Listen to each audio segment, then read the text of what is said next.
But what's also interesting is that you mentioned teaching primary students, and I know that that's also a focus of your work. But that would mean that you would be dealing with Gen Alpha students, and it's a huge concern that the Gen Alpha students aren't on par with the previous generations, which I don't know if it's true or not. But however, the so called iPad kids, right? How are they in the class? What is your experience with them? Are there pros? Are there cons? What bothers the older generation is a lack of focus and concentration, right?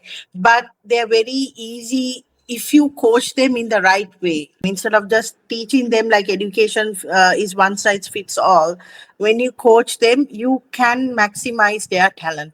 The biggest thing is they're exposed to more screen, and even in schools, because you can't help it, because the world is advancing with technology. Classrooms are tech integrated, right? And they have all online quizzes. They need to build, you need to make lessons where they can walk around, where they can experiment. They are very curious. They question you a lot. I have a 7-year old at home. I know how many questions I get in a day, right? And I patiently try to answer a lot. Like yesterday, she just came up and she's like, you've become a little boring now. I was like, why? I mean, these are like, she's also from Gen Alpha. I was like, why do you mean that mama has become boring? And she's like, you don't sit and do activities with me. These activities are not for me to do with, you know, by myself, but I want you to come and do it with me. So simple example is the children of nowadays generation, they need lots of attention, right? Because you see how homes now, you have two working parents, right? And they expect a lot from the teachers, these children. One thing is that, another thing is they don't like to write everything. Yes, you have to help them to do their letter formation. In inquiry based learning, Onadi, you can do so much. For example, the early years center I work with, we had a simple activity. It's for nursery kids. We made up a mini supermarket inside the classroom, right? With They had to shop like a real supermarket, and they have to do pay with real money. So they bought in coins, so everything was labeled. Maybe I'll share a picture with you later after the session. So from that, the children are learning numbers, the children are learning to take turns, the children are learning to see, okay, do I need this? So if they are like sweets, vegetables, you can teach them healthy, unhealthy, so many things. So this is the way forward.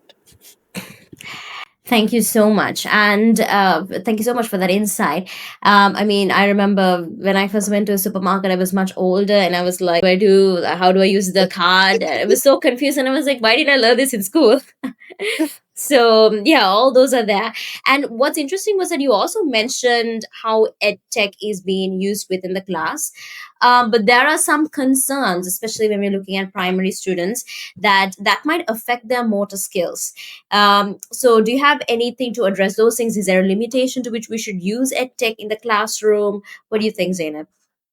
So tech used in the classroom, like if you take a country like Dubai, it's a smart classroom, right? So smart boards are used, presentations are put in, so they're constantly seeing the screen. I mean, and they learn. But inside the classroom, you'll see like the iPad is very limitedly given. That is especially if they are doing some quiz or if they are doing some assessment, then the kids get the iPad. But other than that, they ensure that the lesson plan is very interactive and children are all smiling, they are sharing. They also have like peer coaching, where they pair one child who is like really good with another child who is kind of struggling, so they learn empathy, not to look down upon people. But edtech is kind of limited because it's only given during certain sessions, especially for primary kids. So I think we have to have a balance between like a 50-50 sort of a balance, or I would say 60-40 sort of a balance, where 40% is edtech and 60% is more of hands-on learning. Well, yes, definitely. We always do need to have a balance when we refer to these things.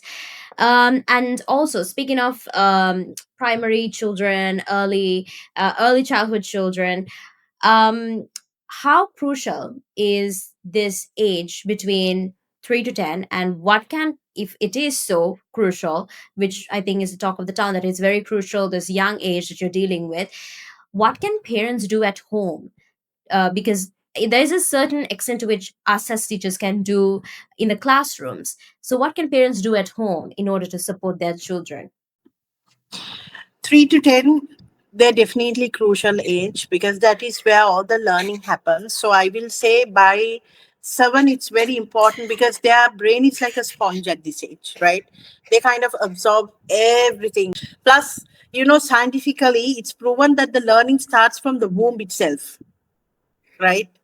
It's so that's why they say the mom's emotions, the more she reads books, the more she is into, have a good healthy routine, the more she keeps herself happy and not stressful, because that is seen when the child grows up.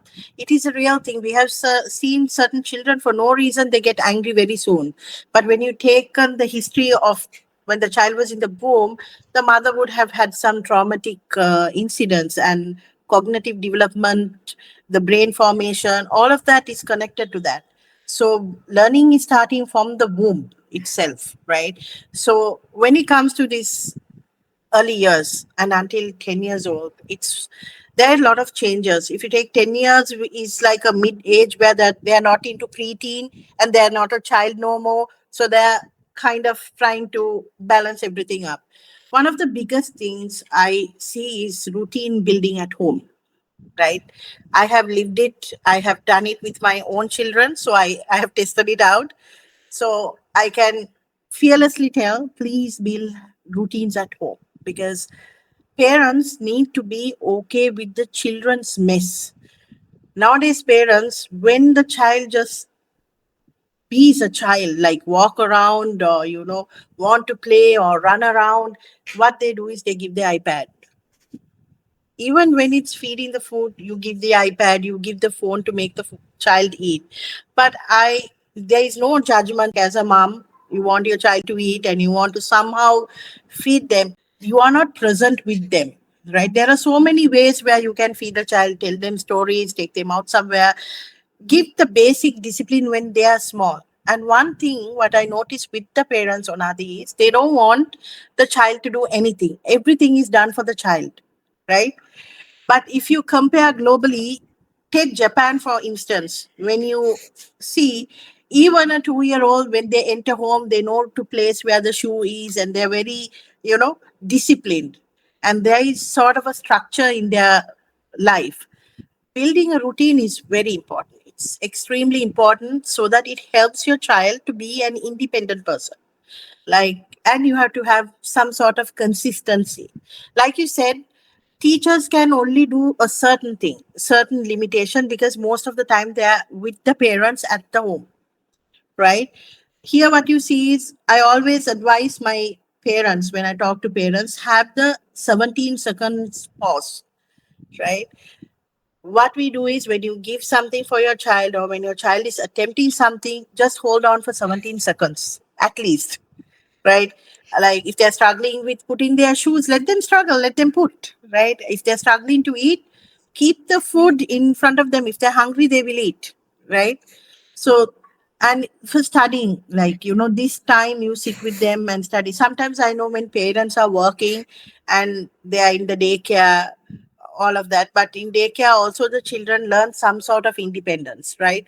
What's important again is, I will stress on routines, building a structure at home, and being present.